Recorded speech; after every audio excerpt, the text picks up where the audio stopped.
Perkenalkan, nama saya Dita Purnamasari, peserta Latsar CPNS Golongan 3, Angkatan 4, Kelompok 4, Kabupaten 50 Kota. Pada kesempatan kali ini, saya akan melakukan interview mengenai wawasan kebangsaan, bela negara, dan isu kontemporer yang dilakukan secara daring. Langsung saja kita ke narasumber. Assalamualaikum warahmatullahi wabarakatuh. Baiklah, pada kesempatan kali ini kita akan melakukan interview tentang wawasan kebangsaan dan bela negara dengan berbagai sumber. Nah, untuk narasumber kita yang pertama yaitu, mungkin saya perkenalkan aja langsung ya, Noviza Ezmi, profesinya sebagai bidan di Puskesmas Sabau, Kabupaten Siak, Provinsi Riau. Ya, mungkin langsung saja ya Nopi ya. Tapi sebelumnya saya ucapkan terima kasih atas kesempatan yang Nopi luangkan untuk interview ini. Dan untuk yang pertanyaan pertama langsung saja, menurut Nopi apa itu bela negara? Menurut saya, bela negara ialah suatu sikap dan perilaku warga negara dalam mencintai negaranya sehingga dapat mematuhi peraturan yang ada di negaranya. Iya. Mungkin itu. Dan pertanyaan yang kedua, menurut Nopi, mengapa kesadaran bela negara itu penting? Kesadaran bela negara itu sangat penting ditanamkan dalam setiap diri warga negara agar kita tidak mudah dipecah belah oleh kelompok ataupun orang ataupun budaya lain. Seperti itu. Ya. Terus sesuai dengan profesi Nopi, bagaimana bentuk bela negara yang bisa Nopi lakukan? Baiklah, mungkin saya sebagai bidan di Puskesmas Sabau, bentuk bela negara saya seperti saya rela berpisah dengan keluarga yang berada di Pekanbaru demi profesi saya sebagai bidan di sini. Mungkin seperti itu. Ya, rela berkorban untuk kepentingan negara dibandingkan diri sendiri ya.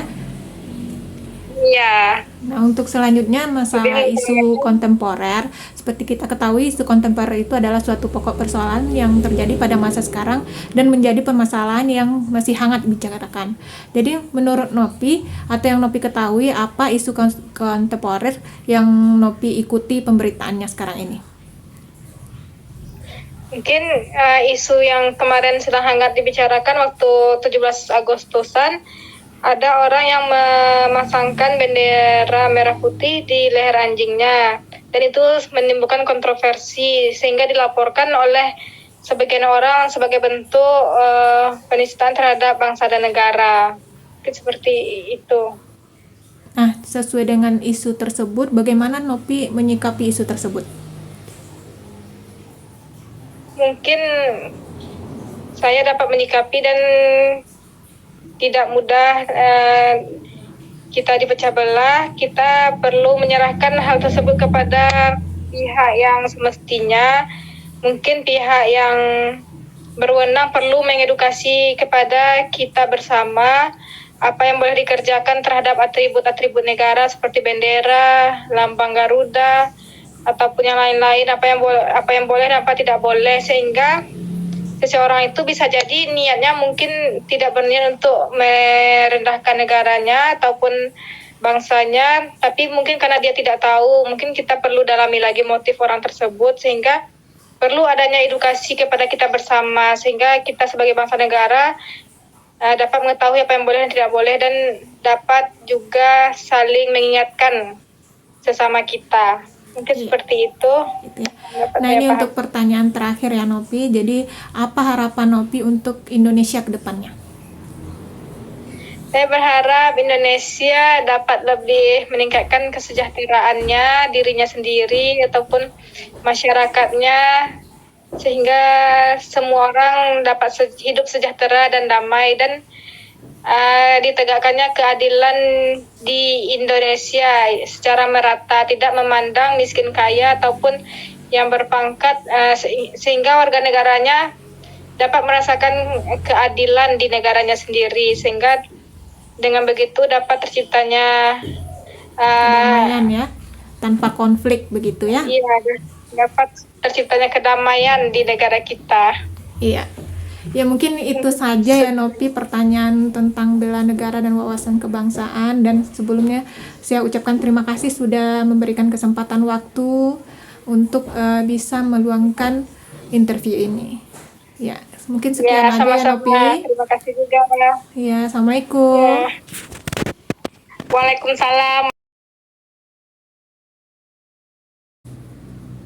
Assalamualaikum warahmatullahi wabarakatuh. Baik. Baiklah, kita sudah kedatangan narasumber yang kedua. Langsung saja mungkin saya perkenalkan. Narasumber kita adalah Ibu Dina Damayanti, berprofesi sebagai guru di SMPN 5 Tualang, Kabupaten Siak, Provinsi Riau. Sesuai dengan kegiatan kita hari ini, sebelumnya saya ucapkan terima kasih atas kesempatan Kak Dina sudah meluangkan waktu untuk interview mengenai wawasan kebangsaan dan bela negara maupun isu kontemporer di Indonesia. Mungkin langsung saja untuk menghemat waktu. Untuk pertanyaan pertama, menurut Kak Dina, apa itu bela negara? Menurut saya pribadi, kalau untuk bela negara, berhubung kita sekarang ini udah merdeka, bukan dijajah lagi. Jadi menurut saya kalau bela negara ini bagaimana kita menjaga negara ini, bagaimana kita memajukan negara ini ke depannya, baik di dalam nasional, dalam negeri maupun di luar internasional. Oke. Kemudian mengapa kesadaran bela negara itu penting menurut Kak Dina? Oh, tentu penting karena mengingat perjuangan bangsa dalam memperjuangkan kita untuk merdeka saja itu sudah sangat sulit. Jadi menurut saya penting membela ini, bagaimana kita menjaga negara kita ini sehingga kita tidak mengalami dijajah. Apalagi sekarang mungkin cara menjajahnya itu tidak hanya dengan senjata. Sekarang malah menjajah itu dengan menggunakan internet, dengan mungkin situs-situs yang dapat merusak anak bangsa, itu salah satu bentuk penjajah. Jadi perlu kita menjaganya. Oke. Nah, kalau sesuai dengan profesi Kak Dina sebagai guru, menurut Kak Dina bagaimana bentuk bela negara yang bisa Kak Dina lakukan? Kalau saya sebagai guru ya mungkin menanamkan karakter kepada siswa bahwasanya pentingnya kita untuk menjaga negara ini, memajukan negara ini, apa yang mereka harus berbuat. Jadi dibentuk karakternya dari sekolah ini, dari pendidikan ini, sehingga nantinya saat mereka sudah betul-betul terjun di masyarakat, mereka tahu apa yang baik untuk memajukan negara mereka, mempertahankan negara mereka. Jangan sampai hal-hal dari luar yang tidak baik itu masuk ke Indonesia sehingga menghancurkan Indonesia itu sendiri. Ya, supaya tidak terjadi perpecah belahan ya. Iya. Nah, langsung kemudian untuk masalah isu kontemporer, seperti kita ketahui itu isu kontemporer itu adalah suatu bentuk pokok persoalan yang terjadi di masa sekarang dan menjadi permasalahan yang masih sangat hangat dibicarakan. Sesuai dengan pengetahuan Kak Dina dan sesuai dengan pemberitaannya di media sosial maupun media elektronik, apa isu-isu yang sedang Kak Dina ikuti? Ya, kalau yang pasti, kalau di dunia politik pasti pemilihan presiden ya. Sekarang calon-calon presiden lagi hangat-hangatnya nih, organisasi tertentu mulai mempromosikan calon mereka. Nah, itu pasti bidang politik. Tapi kalau bagi kami di bidang pendidikan, paling isu yang hangat sekarang itu adalah masalah kurikulum merdeka. Karena kurikulum sekarang sudah berubah lagi. Yang kemarin itu kurikulum 13, sekarang namanya kurikulum merdeka. Jadi di mana nanti siswa diberi kemerdekaan dalam belajar. Jadi mereka bagaimana apa yang diinginkan oleh siswa sekarang dalam hal belajar. Mungkin kalau untuk kami di pendidikan yang paling hangat ya tentang kurikulum merdeka. Karena semua guru memahami tentang kurikulum merdeka dan sekarang pun masih dalam tahap mempelajari kurikulum merdeka ini. Berarti kurikulum merdeka artinya ya terlibat dengan bela negara ini karena kan sebagai kewajiban kami sebagai guru adalah untuk meningkatkan potensi siswa untuk siswa ini nanti tidak bisa mempertahankan negara ini karena mereka yang akan melanjutkan otomatis ya kami menjalankan kewajiban kami. Salah satu bentuk kalau kami guru dalam bela negara yang menjalankan kewajiban kami melaksanakan apa yang sudah ditetapkan oleh pemerintah. Salah satunya ya melaksanakan kurikulum merdeka saat ini. Mungkin sedikit jadi yang menjadi permasalahan di kurikulum merdeka itu apa, Kak Dina? Yang menjadi isu yang memang tidak sesuai dengan yang sebenarnya gitu, yang seharusnya. Karena yang kita ketahui kan isu kontemporer itu sendiri kan sebenarnya suatu bentuk masalah begitu, yang memang dia berefek negatif terhadap lingkungan kita ataupun pemerintahan kita gitu. Jadi untuk kurikulum merdeka ini apa yang menjadi permasalahannya begitu? Mungkin permasalahannya di sini mungkin belum semuanya memahami tentang kurikulum merdeka ini dan bagaimana menerapkannya di saat di program sekolah, kegiatan sekolah, karena masih ada kerancuan. Jadi mungkin karena gini juga ya, karena untuk kurikulum merdeka ini bisa dikatakan kami sebagian guru itu belajar itu secara mandiri. Ada namanya PMM, ada pelatihan mandiri untuk guru untuk belajar, tapi tidak semua guru memahami tentang kurikulum. Jadi permasalahan di sini mungkin ya dalam proses pelaksanaannya di lapangan itu kadang memang masih ada kerancuan.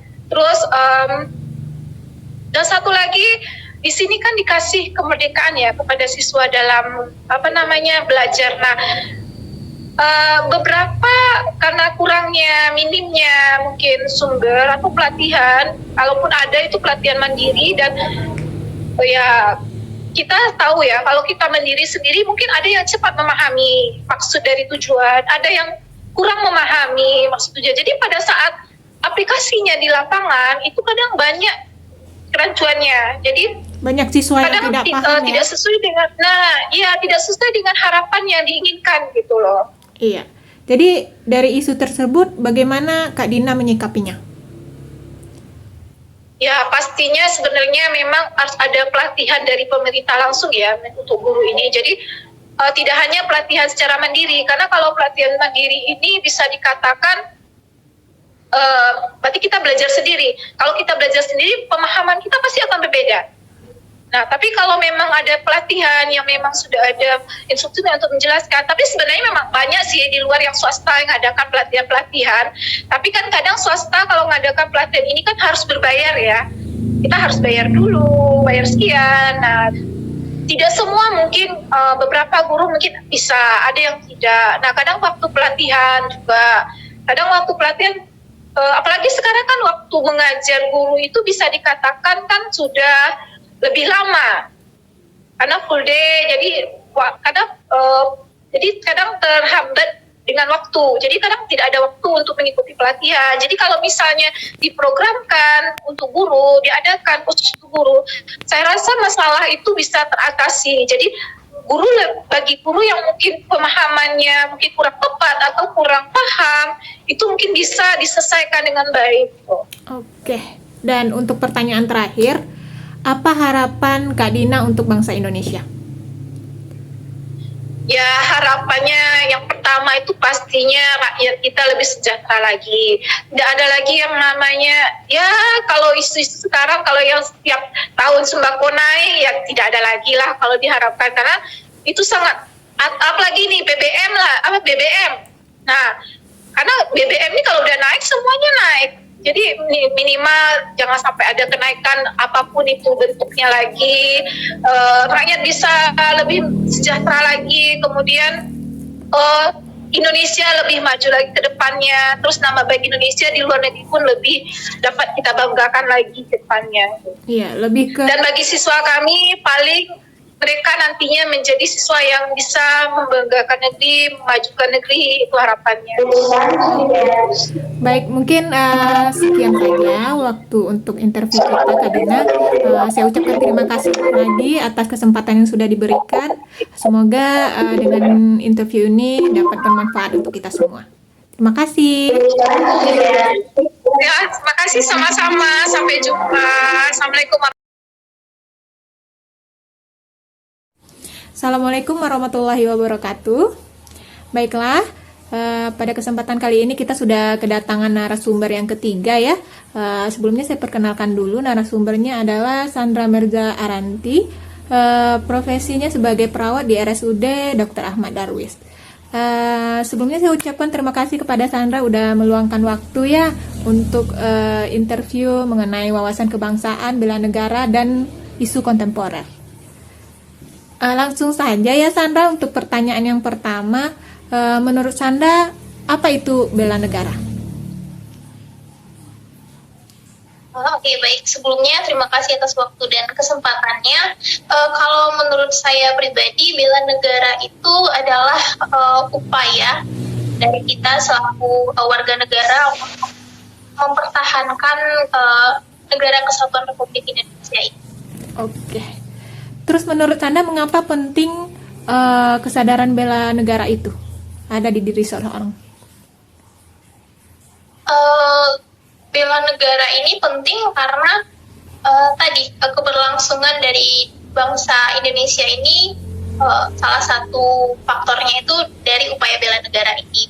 Lalu selanjutnya agar kita mungkin tidak kembali dijajah oleh negara-negara seperti yang sudah pernah terjadi sebelumnya, mempertahankan kebudayaan, mempertahankan keberlangsungan dari bangsa negara Indonesia ini. Itu kira-kira.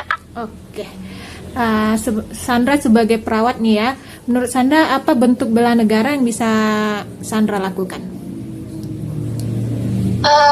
Salah satu upaya bela negara mungkin dari profesi sebagai perawat dalam melakukan asuhan, kita bisa melakukannya dengan tidak membeda-bedakan pasien, sehingga kita memperlakukan pasien ini sama, walaupun nanti mungkin mereka terdiri dari berbagai macam etnis dan suku. Lalu mungkin di sini kita juga selama melakukan pelayanan kita bisa melakukan pelayanan dengan menggunakan bahasa Indonesia yang baik dan benar. Lalu juga mungkin kalau ada kegiatan upacara atau kegiatan apel pagi, kita juga akan ikut serta dalam kegiatan tersebut. Oke. Itu kira-kira, Kak. Iya. Selanjutnya untuk masalah isu kontemporer, seperti kita ketahui isu kontemporer itu sendiri adalah suatu pokok persoalan yang terjadi pada masa sekarang dan menjadi permasalahan yang masih hangat dibicarakan.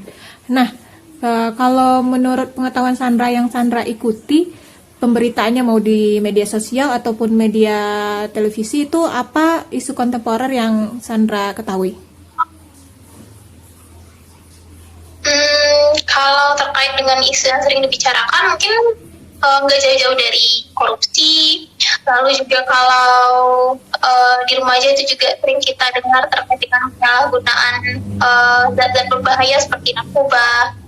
Itu kira-kira, Kak. Oke. Terus menurut Sandra, bagaimana cara Sandra menyikapi isu-isu tersebut? Salah satu cara kita menyikapinya mungkin kalau dari korupsi mulai dari diri sendiri dulu ya, berusaha berupaya untuk menanamkan pada diri sendiri agar tidak ikut atau tidak terlibat dalam permasalahan tersebut. Lalu kalau terkait dengan isu penyalahgunaan zat-zat narkotika, mungkin bisa kita lakukan dengan memberikan penyuluhan atau melakukan pendidikan kesehatan mungkin kepada masyarakat terkait dengan apa bahaya dari ketika kita menggunakan zat-zat tersebut. Lebih ke sosialisasi begitu ya Sandra? Ya. Nah, untuk pertanyaan terakhir ya Sandra, apa harapan Sandra untuk bangsa Indonesia? Mungkin harapannya sebagai bangsa Indonesia mudah-mudahan kita bisa mempertahankan keutuhan dari negara kesatuan Republik Indonesia ini, terus juga perekonomiannya juga merata.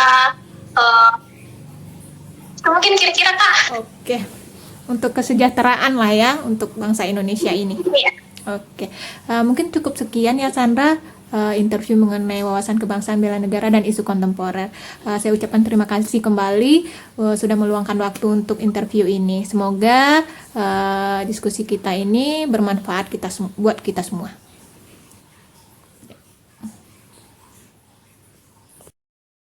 Kesimpulan interview. Dari hasil wawancara dari 3 narasumber dapat disimpulkan bahwa Mayoritas narasumber sudah memahami makna dari bela negara, yaitu suatu upaya baik berupa perilaku ataupun sikap untuk menjaga negara kesatuan Republik Indonesia (NKRI). Sikap bela negara sangat penting ditanamkan pada diri sendiri, terutama dalam menghadapi isu kontemporer. Mayoritas isu kontemporer yang terjadi di masyarakat disebabkan oleh kurangnya sosialisasi, edukasi, penanaman nilai wawasan kebangsaan dan sikap bela negara pada pribadi masyarakat. Dengan adanya sikap bela negara diharapkan ke depannya bangsa Indonesia menjadi bangsa yang bersatu, damai, sejahtera, dan maju dalam berbagai bidang